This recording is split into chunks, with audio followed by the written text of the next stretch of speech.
दिल्ली के उपराज्यपाल वीके सक्सेना ने सरकार को सिविल डिफेंस कर्मियों की तत्काल बहाली करने के सुझाव दिया है। उधर आपने इस पर पलटवार करते हुए कहा कि बस मार्शलों को जल्द स्थायी नौकरी दी जाए। दिल्ली भाजपा की तरफ से प्रदर्शन किया गया, जिसमें दिल्ली बीजेपी के अध्यक्ष वीरेंद्र देव ने अध्यक्षता की, साथ ही सांसद योगेंद्र चंदोलिया भी मौजूद रहे। इस दौरान एवन टीवी संवाददाता आरती राय ने बीजेपी नेत्री शिखा राय और कुछ महिला कार्यकर्ताओं से की खास बातचीत। दिल्ली सरकार की तरफ से मार्शलों को 1 तारीख से नियुक्ति देनी थी। दिल्ली बीजेपी की तरफ से आज प्रदर्शन किया जा रहा है मार्शलों को लेकर।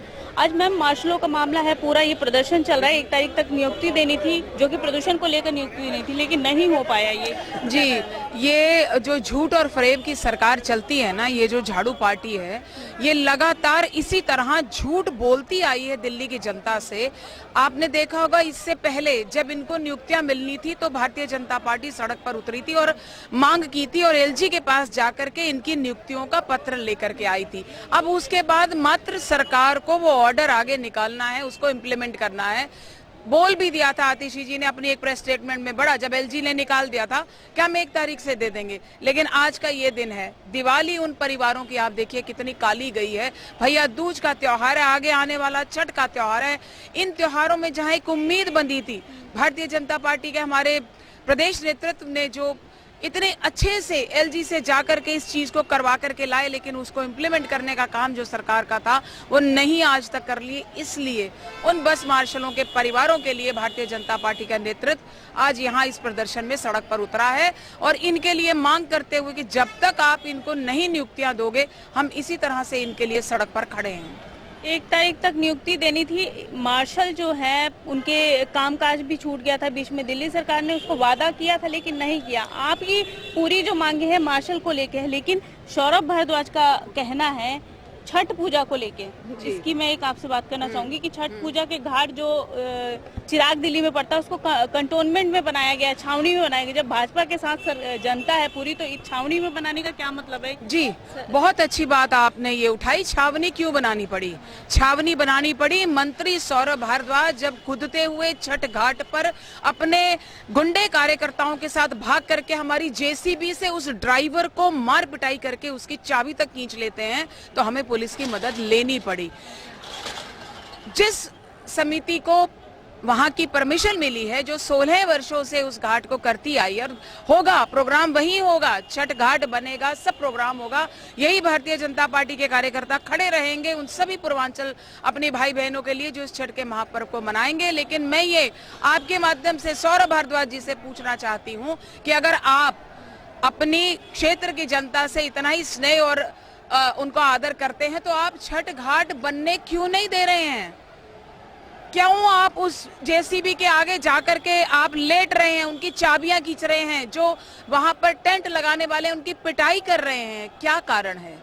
उनका हिंदू विरोधी चेहरा, उनका धर्म विरोधी चेहरा बिल्कुल साफ स्पष्ट है। शुक्रिया हमसे बात करने के लिए। आपने सुना शिखा राय जो भाजपा नेता है, साथ ही में इन्होंने कहा कि जिस तरह से वॉलंटियर को 1 नवंबर से नियुक्ति का आदेश दिया गया था, लेकिन उन्होंने बिल्कुल भी इस आदेश को माना नहीं और जो सिविल डिफेंस वाले हैं उनको इस नौकरी पे रखा नहीं। उसको लेके पूरा प्रदर्शन है। मैं पीछे दिखा दूं आपको कि किस तरह से भाजपा के लीडर्स यहाँ पर प्रोटेस्ट को पूरा करते हुए आ रहे हैं नजर।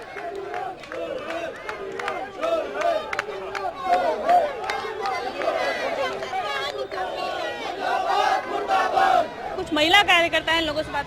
बस मार्शलों की बहाल करें, क्या कुछ पूरा मामला है या मैं आपसे? देखिए, पिछले साल अक्टूबर 2023 में इन्होंने एक बैठक की अपनी, और उस बैठक में उन्होंने कहा कि अक्टूबर के एंड से डिफेंस वॉलंटियर्स को टर्मिनेट कर दिया जाए।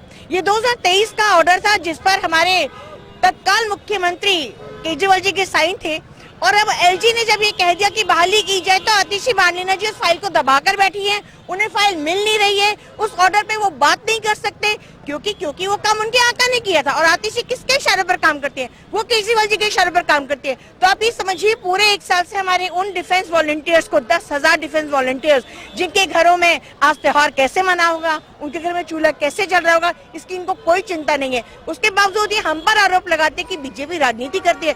बिल्कुल करेंगे जी, हम राजनीति करने ही तो आए हैं, लेकिन हमको कुछ मत दो, कुछ मत करो, लेकिन हमारे उन 10,000 डिफेंस वॉलंटियर्स के परिवारों को उनकी नौकरी पर बहाल करो, जिसका आदेश एलजी आपको दे चुके हैं। उसके बावजूद आपको फाइल नहीं मिल रही है। आपको मुख्यमंत्री बने हुए 1 महीने से तो ऊपर हो ही गया ना आतिशी, क्यों आपकी जबान नहीं निकलती? बहुत उपदेश देती हैं आप, बहुत सारी बातें कहती हैं, लेकिन उन वॉलंटियर्स के लिए क्यों नहीं शब्द निकलते? लेकिन सारा आरोप तो बीजेपी में बढ़ रही है। मुख्यमंत्री जो है आतिशी, वो सीधा बीजेपी को कह रही है कि ये लोग कुछ काम करने देते नहीं अगर हम काम करने जाते हैं। वो तो ये तो उनका जिस दिन से बेचारे हमारे तत्कालीन मुख्यमंत्री केजरीवाल जी बने थे, वो तो पहले दिन से कहते कि हमें कोई काम ही नहीं करने देता।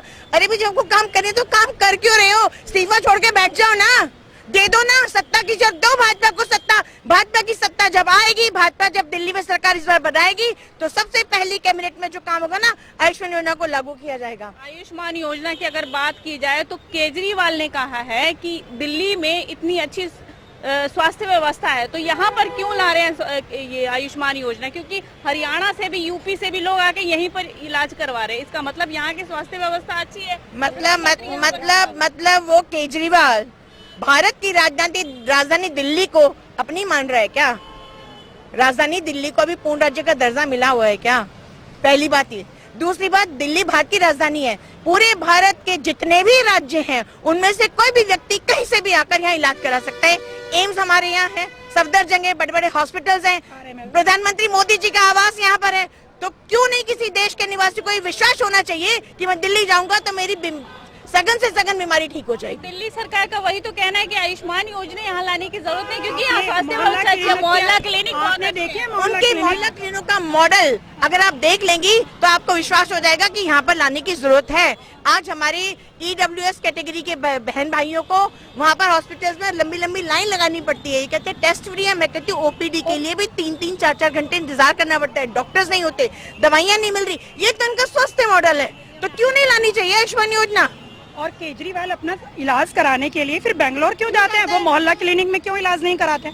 तो ये तो वाजिब सी बात है ना कि एक आम आदमी के लिए अगर 5 लाख 6 लाख रुपए खर्च करने की नौबत आ जाए तो वो कहाँ से करेगा? तो इसलिए ये लागू होना चाहिए। और देश से अलग नहीं है दिल्ली, दिल्ली देश की राजधानी है पर देश के अंदर है, तो इसलिए जो पूरे देश में लागू है वो दिल्ली में भी लागू है। बात करने के तो आपने सुना बीजेपी की कार्यकर्ता महिलाएं हैं जिनका कहना है कि विधानसभा में अगर दिल्ली जीतती है तो सबसे पहले जो 10,000 वॉलंटियर्स है, जो सिविल डिफेंस के वॉलंटियर्स है, जिनको नियुक्ति नहीं दी गई है, उनको नियुक्ति सबसे पहले दी जाएगी, क्योंकि राज्यपाल ने आदेश दे दिया था इस नियुक्ति को लेकर और अभी भी उन सिविल डिफेंस वॉलंटियर्स को नियुक्ति नहीं दी गई है, जिसको लेकर यह पूरा प्रदर्शन है। और भाजपा कार्यकर्ताओं के साथ लीडर्स भी यहाँ पर मौजूद थे। कैमरा पर्सन राधे के साथ आरती राय, A1 TV।